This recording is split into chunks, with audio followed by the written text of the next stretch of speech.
Sveiki, sveiki.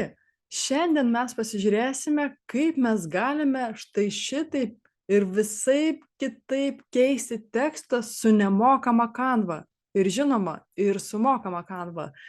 Taigi, naujos Canva teksto galimybės. Tai atsidarykite bet kokį savo dizainą, bet kokį tuščią lapą ir dabar eikime į kairės pusės meniu. Kairėje pusėje matome juodą meniu ir spauskime programos. Paspaudus programos į paieškos langelį mes galime įrašyti Typecraft arba mes jį matysime pačiame viršuje. Jeigu nematome, į paieškos langelį įrašykime Typecraft ir pasirinkime.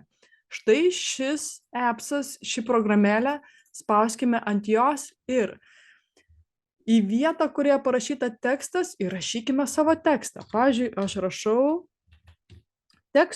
rašau žodį teksto. Toliau mes galime pasirinkti šriftą. Aš, pavyzdžiui, paliksiu, tegul bus šis nustatytas. Galime paieškoti stilių, galime pakeisti spalvą. Pavyzdžiui, galbūt aš noriu kokios violetinės.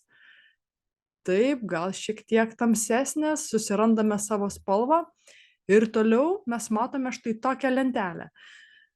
Mes galime paimti ir pakelti kaip mes norime, pastumti, paieškoti iš priekio, iš pabaigos ir tiesiog susikurti sau patinkantį efektą.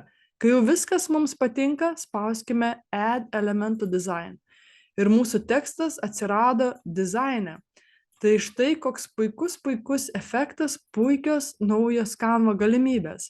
Pavyzdžiui, dabar noriu padaryti žodį efektai, rašau efektai, greitai pasikeičiu spalvą, paieškosiu kokios salotinės spalvos, žalios, taip, pavyzdžiui, gal tegul bus ši ir dabar aš noriu išlenkti štai šitaip, padaryti kažkokį efektą štai tokį. Ir vėl spaudžiu Add Element ir jis jau atsirado. Štai kaip greitai ir paprastai mes galime kurtis įvairiausius dizainus ir efektus. Tikiuosi jums ši nauja galimybė su teksto efektais patiko. Neužmirškite paspausti like bei paspausti subscribe ir sekti šį mano kanalą. O jeigu norite išmokti dirbti su Canva, tai apsilankykite Facebooko puslapyje Kuriame su Canva ir skiltyje Events visada rasite artimiausius kursus, kurie vyks nuotoliniu būdu. Bet jei neturite laiko nuotoliniams mokymams, jūs galite studijuoti savo patogiu laiku, apsilankę svetainėje coursera.lt. Čia rasite Canva mokymus įrašytus labai išsamiai, atskiromis temomis, galite pasižiūrėti aprašymą ir taip toliau.